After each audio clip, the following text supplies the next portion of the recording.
What's going on, guys? So today I'm doing a review video on the Canon Rebel T6. I got this about maybe 3 years ago. I got it in 8th grade, the end of 8th grade, as a graduation present because my parents knew I really liked making videos, and I've been doing them since about 6th grade. Damn, it's been a long time. But from the period from 6th grade to about 8th grade year, I used to use just my iPhone 5S and then my 7 to make YouTube videos. I decided to step up my game and buy an actual camera, which is the Canon Rebel T6, and I'm going to be doing a review video on them now. So, roll the intro.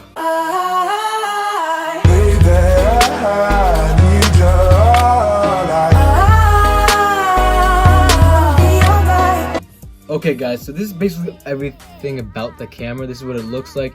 This is what all my videos have been shot on. I've been using this for almost every single video I've had on this channel, except for the recent ones where I'm like traveling, because I can't really like bring it many places because it's kind of like big and people won't really like let it in. They'll be like, oh, that's kind of weird to have a big camera wherever I'm going.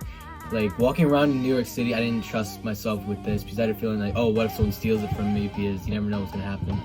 And what if I lose it, or there's just so many circumstances where this doesn't come in handy.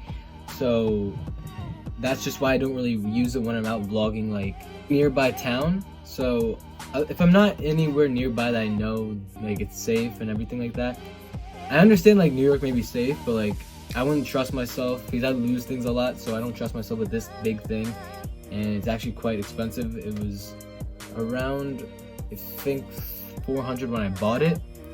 But $400 may not sound like a lot for a camera, but if you think about it, $400 is kind of a lot of money.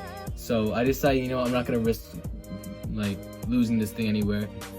More about this camera is basically it has these two features, autofocus and manual focus, which most cameras I'm pretty sure do. And I tend to keep it on. If you look at this, just watch this. I'm gonna turn on manual focus, and then you can twist this however you like. But I don't like that kind of way, because like once you have it in one certain frame, it only focuses on whatever it can in that frame, which I don't really like. That's why I'm deciding to sell this camera. I know this is kind of weird even though we're doing a review on it, but I'm selling this camera and I'm going to try and buy a G7X, considering the size and even though the price may be more expensive, it's going to be a lot more versatile and better to record on. As this camera is pretty good, I haven't had many problems with this camera, besides maybe it cuts out like every couple of minutes. So like if I'm recording a long video like where it's 10 minutes, sometimes it'll cut out at 3 minutes, sometimes it'll cut out at 7, and it just got really annoying. So I'm just like, that's another flaw of this camera.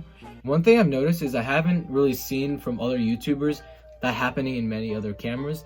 It's just this camera, and like I think I've seen like one other video where it happened. But that's why I decided, you know, if none of the cameras are doing this, why would I stick with this camera? Why don't I just upgrade it? So that's basically what I'm doing. It has stabilizer on and off. It has the regular features right here, as you guys can see. Okay, I'm gonna give you guys a whole little like panorama of this whole camera right now.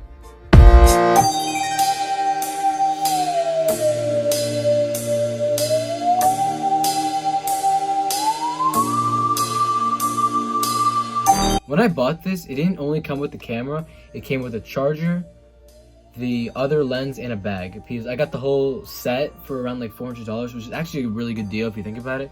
Because the lens, I don't know where it is right now, but it's like quite large. It's like maybe that big. And I never used it, but I guess it's for like bird watching or whatever people do with like long camera lenses. And I've just been sticking with the 18 to 55 meter lens, and it's pretty much just worked for me. As you guys can see, this is just the lens. This is a normal lens for it that it comes with, and I haven't really had a need to switch or anything like that. And this is what the body looks like. I'm not sure really what else to say about this camera. It shoots in 1080p, it doesn't shoot 4K FPS, whatever, I don't know what it's called. It shoots in 1080p, but you could also record in other like 720, 360, whatever you want to record in, besides like the upper levels like that.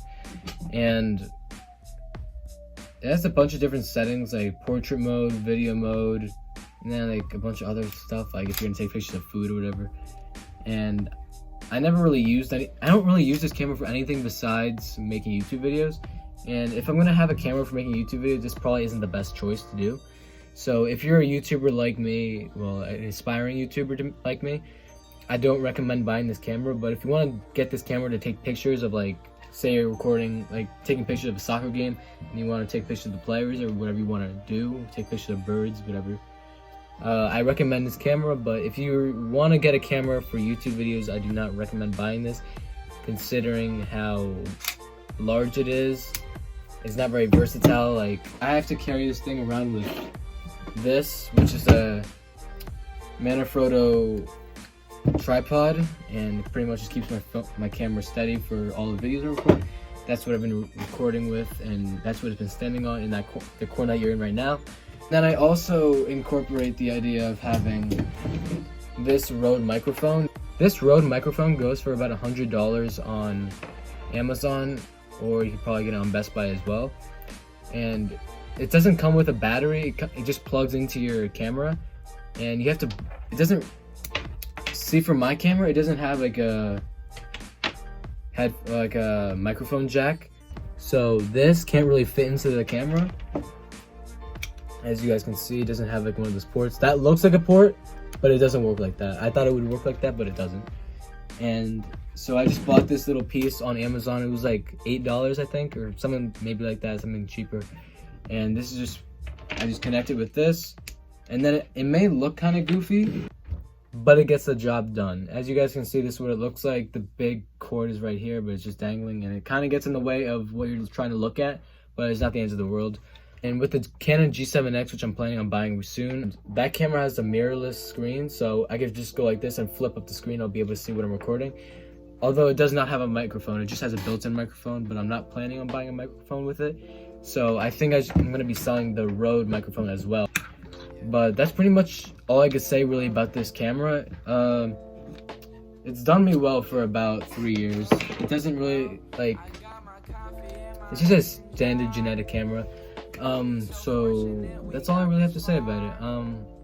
I hope you guys enjoyed this video. If you did, please get a thumbs up, and this might be one of the last times I'm recording with this, so I have fun using this. So I was gonna say have a nice day. What the fudge?